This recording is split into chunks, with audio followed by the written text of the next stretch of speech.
Akasvani Imphal Khetrimayum Chitrabhanu na pau pazari.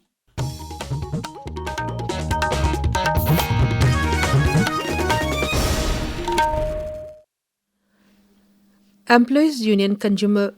Affairs Food and Public Distribution KFNPD na sinduna Yankai Suba Annual Get Together Come Farewell Program ngasi Imphal Vesila gi sangai Product Labor Director of KFNPD gi Godown Complex sa pangtokre thorum adu da viva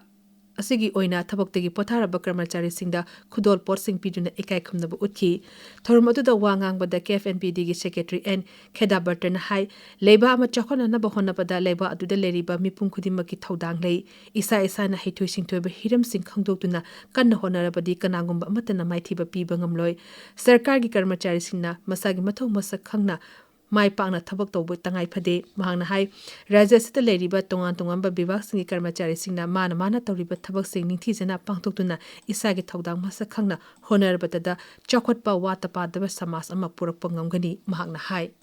mi gi ne ko masa gi tongan ba loi pithore mi ama tamana na pithorok teba khoi khuni mo aingonda kaiguma ahibam lerangoni atopa amdana kana guma ahibam leni staff ne harga zu me am thingnarangoni kam experience leba kaiguma topic amdadi ngasi akoi gi staff leriba khoi khuni makse amana amage ngasai specialization sing do amaga akoi health tonara kan akoi department se khwai tagi phaba result puthokane ba department khuni makse states da 47 department ne akoi manipur whole state se leje 47 department sina masa gi mathau phajana torpa matamda state chawkhatkani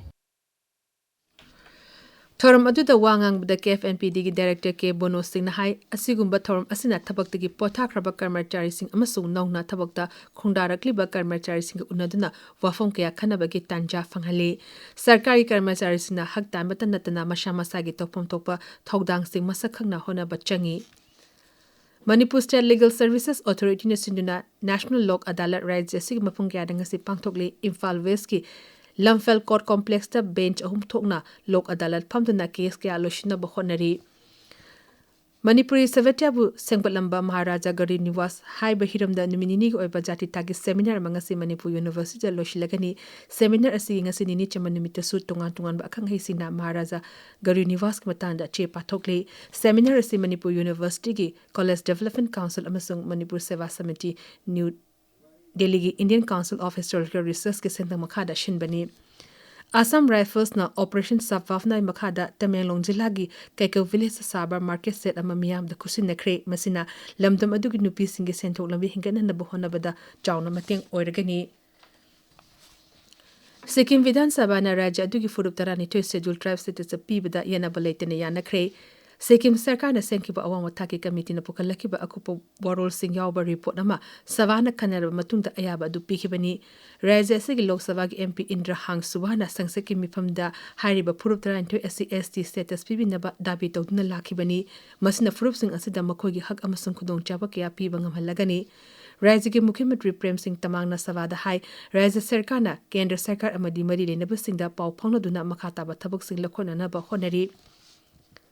Englishing amagi December 18 da sangsata chatakiba terrorist attack ta lekidaba sing mafamda lebasi ngasi ikai kumnaba utli Parliament House apang to pathorm amada kendri luchingba kayana security personnel yaw na thodo adu da lekidaba miyoy mapangi mafamda leishu katuna ikai kumnaba utki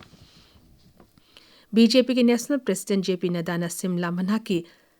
Mazathaida nongna sagadaba BJP State Office ki jatra hunkhre mahangna mafamdu da thunglapeda BJP gi kariketa singna taram okhi thorum adu da State BJP gi President Rajib Bandawal na nongno sagadaba building adugi akupa waror yawa cherol amasu Srinada da pishinki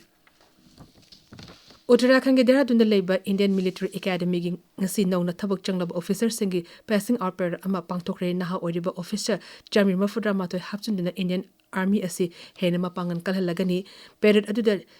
Chief of the Army Staff General Upendra Dwivedi na yengsingki thorum aduda naha oriba cadets singna exemplary discipline dedication amasung military parade sing utki amaramda Chief of the Defence Staff General Anil Chauhan Air Force Academy gi Chinitara Truksuba course ki combined graduate parade yengsingki thorum adu Hyderabad ta leiba dungdingal da pangthokibani